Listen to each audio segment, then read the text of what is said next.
Hey Chiefs Kingdom, get subscribed to the channel if you haven't already. You see the link on screen. It's youtube.com/ChiefsTV. 100% free all of the time. We cover the latest Chiefs news, rumors, do a lot of stuff all off-season long. Free agency, and yes, today we'll talk a little bit of NFL draft. Subscribe so you don't miss any of our coverage here on the Chiefs Report.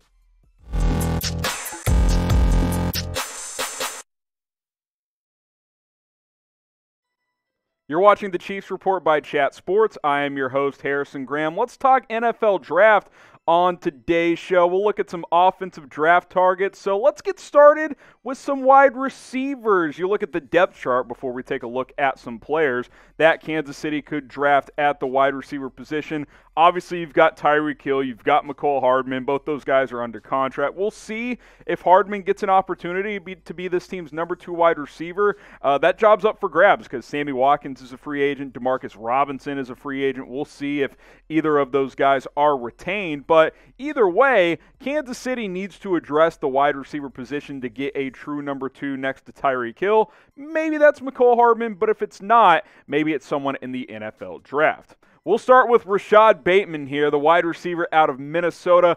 Physical player, 6'2", 210, purely on the outside there. Would give Kansas City a different look at the wide receiver position. Typically, it's smaller, quicker, faster type of receivers like Tyreek Hill, like Hardman, like Sammy Watkins to a certain extent as well, whereas Bateman wins with his hands and his physicality on the outside. That's what he did at Minnesota. He's a good jump ball type of threat, strong hands as well. I think he would bring a nice blend to this offense that they have lacked at times, a true big physical wide receiver. The last couple of seasons, he's played in 18 games. Obviously, the Big Ten had a shortened season this year, and he opted out of the last couple of games for Minnesota. 1,700 yards, 13 touchdowns in 18 games. Really, really productive for an offense that before he got there was pretty inept up at the University of Minnesota. I think he'd be a fun player in this offense.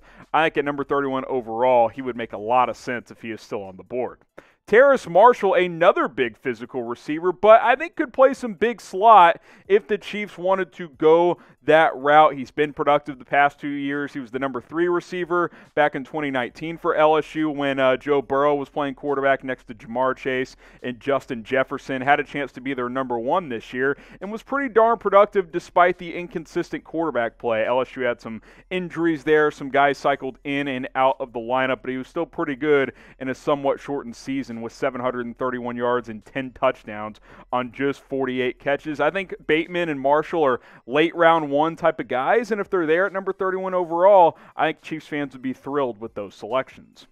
Kadarius Toney is another player here, but he's more like the mold of that we are used to when it comes to Kansas City wide receivers. About 5'11", 6 foot. Speed is the name of the game. Electricity as well for Kadarius Toney. You get this guy the ball in space, and he can take it to the house at any time. Now, the downside here is you would say, okay, we've got 2 or 3 receivers who have similar games, right? Tyreek Hill, McCole Hardman. Now, Tyreek Hill's a complete receiver, but Toney would fit kind of in that Hardman mold of maybe, he's very electric and dynamic, but he doesn't really offer you something new that a Rashad Bateman or a Terrace Marshall might be able to, as they are more pure physical receivers. Toney's more of that playmaker out in space type of guy. But, hey, you can't have enough speed. I think Kadarius Toney would be a fun player, and I think he has more potential than a guy like McCole Hardman. Now, Rondale Moore is also in this mold, and maybe round 1's a little rich for him, but if he can stay healthy, he's got a chance to be really good. Undersized at just 5'9", about 180 pounds, very similar frame and build there to Tyreek Hill, and the play style is similar as well. Quick throws and some deep balls as well.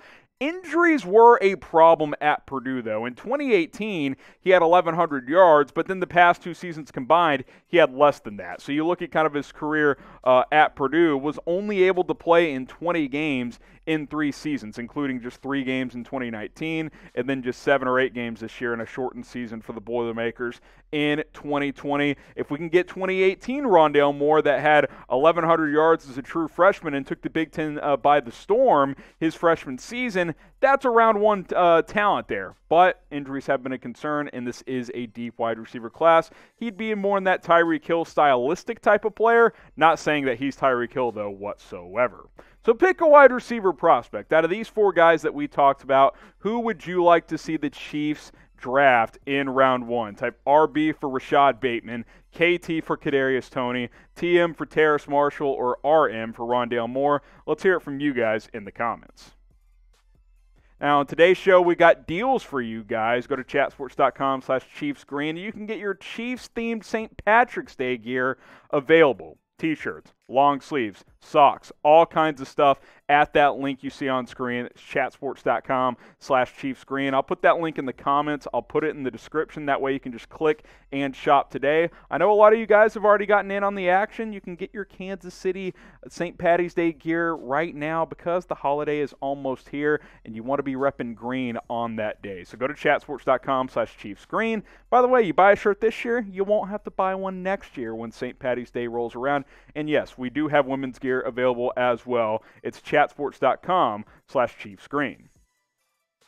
Here on the Chiefs Report by Chat Sports, let's take a look at some interior offensive line draft targets for Kansas City. A couple of players we'll get to in just a moment. But when you look at the offensive line for the Chiefs, there's question marks all over it. Let's start with the center position. Both free agents, Austin Reiter and Daniel Kilgore, are set to hit the open market. We'll see how much they're going to cost. Kelechi Osemele is a free agent, and he ended the season on IR. Laurent Duvernay-Tardif ideally comes back and plays right guard, but he sat out in 2020 due to COVID-19. He opted out. Andrew Wylie is a free agent, a player who started a lot of games. Steven Wisniewski's a player who played some last year as well. He's a free agent. Lots of free agents on the interior part of this offensive line. You look at Elijah Vera-Tucker, a player who played left tackle for USC this past season, but was strictly a guard before that.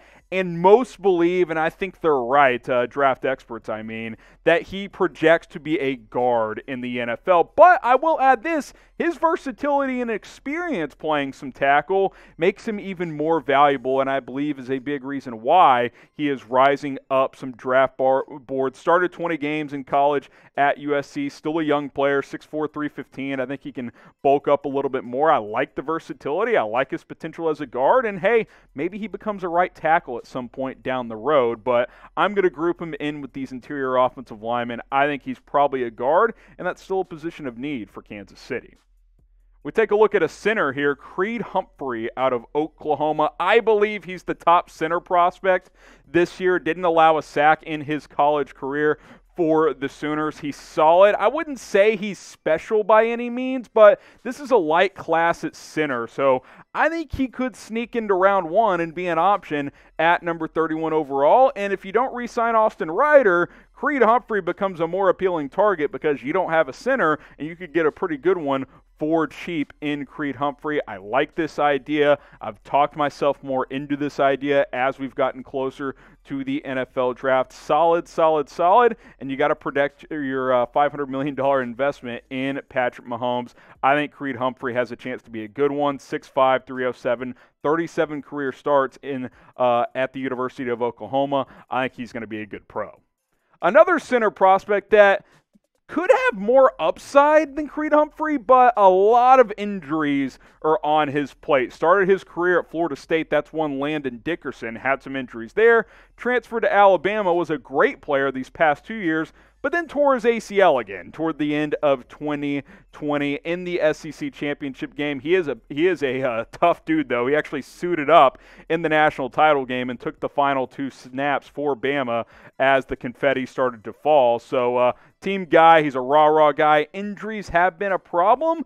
I think he's probably your number 2 center prospect, and maybe round 1 is a little rich, but if the medicals come back in good shape and he's set to fully recover, maybe there's an opportunity for him to go in round 1. Probably more of a round 2 guy, but I wouldn't completely rule it out. I've seen him go in the first round of several mock drafts over the past couple of months. So these are the 3 players here at the interior offensive line, guard and or center. Elijah Vera-Tucker, again, versatility. He's rising up boards. I definitely think he goes round 1. Creed Humphrey, fringe guy. We'll see if he goes round 1. I think at 31, he's definitely worth it there. Landon Dickerson, maybe it's a bit of a reach at 31 with the injury history, but the talent is there, and he's a team guy as well, which I am a very big fan of. So what's a bigger need on the interior part of the Chiefs offensive line? Is it guard or center? If I know Laurent Duvernay-Tardif is still starting caliber guard LDT, I'd probably say center. But I don't think that's a given, so maybe it's guard. Type G for guard, type C for center. Let's hear it from you guys. Let's take a look at some offensive tackle draft targets for the Kansas City Chiefs here on the Chiefs Report by Chat Sports. We got 5 players we're going to get to here. Let's start with Tevin Jenkins out of Oklahoma State. Played both tackle spots in college, which I really like. I like offensive line prospects that moved around some in college and had success at multiple spots, which he did. I think he's a right tackle in the NFL, but maybe eventually he becomes a left tackle, and at least, you know, if your left tackle gets hurt, he could potentially slide over there, and then your swing tackle can move to right if needed. I think he's a day one starter at right tackle in the National Football League, and there's uncertainty around Mitchell Schwartz and Eric Fisher for 2021. There's optimism, but they are recovering from major injuries. 39 career starts for Tevin Jenkins, an experienced player, good size there, has the fundamentals, 6'6", 320. I think at number 31 overall, it's good value here. Liam Eichenberg, a player I'm starting to like more and more because he was a 3-year starter at left tackle, and he was solid for 3 years. Really, nothing pops up on his film that you're like, oh man, that's a major weakness. Strong player, can still add some weight as well. His feet could get a little quicker, but overall, I think this is a left tackle in the National Football League, and this is a rare draft in which there's a lot of offensive tackle talent that I believe is deeper than we've seen in many years. Offensive line has been a problem in the NFL in recent years in finding good young ones. This draft is different, and it's why I believe the Chiefs must consider offensive line in the early rounds of the 2021 NFL Draft. Samuel Cosmi out of Texas is a good prospect. I've seen him mocked in the first or second round, depending on who you ask. You like the frame. 6'7", 300. You'd like to see him add 15 or 20 pounds of muscle there, which I believe he can. The Chiefs have one of the best training staffs in the National Football League, strength and conditioning staffs as well. Maybe he's a swing tackle as a rookie or something like that, and then he works his way into being a starting tackle. Like Tevin Jenkins, he played both tackle spots, which is something you like. Most project he's better off as a right tackle at the next level, but I think there's an opportunity for him to evolve into being a left tackle in the NFL, especially if he beefs up a little bit. I'm a big fan of Samuel Cosmi.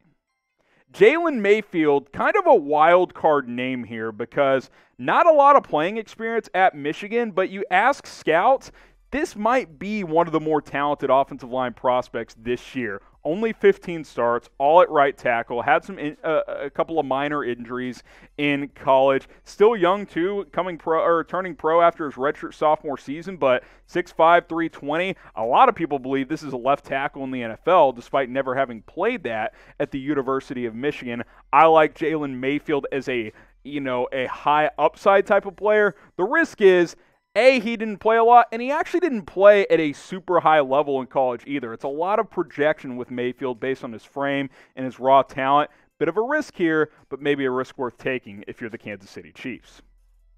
And then Dylan Radins, offensive tackle out of North Dakota State, protected Trey Lance's blind side for the Bison there, played left tackle at NDSU, had a strong Senior Bowl week, which is important for these smaller school kids, especially since we don't have a natural NFL combine this year. It's going to be kind of a makeshift one, virtual combine, so I think interviewing will be important for him. I think the Senior Bowl was very important for him.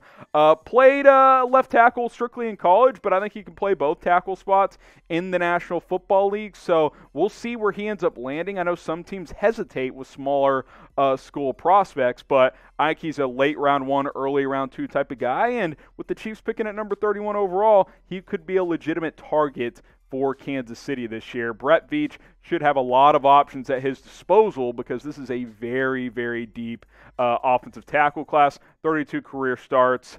We will see where he ends up landing up. I think the Senior Bowl was very, very important for Dylan Radins. So should the Chiefs draft an offensive lineman in the first round? All 5 spots could be up for grabs depending on Mitchell Schwartz and Eric Fisher recovery process. That the Chiefs keep saying positive things, but we will see once training camp rolls around if they're ready to go. Type Y for yes, type N for no. Should the Kansas City Chiefs draft an O-lineman in round 1? I believe the answer is yes, but you guys can go ahead and let me know what you guys think in the comments section.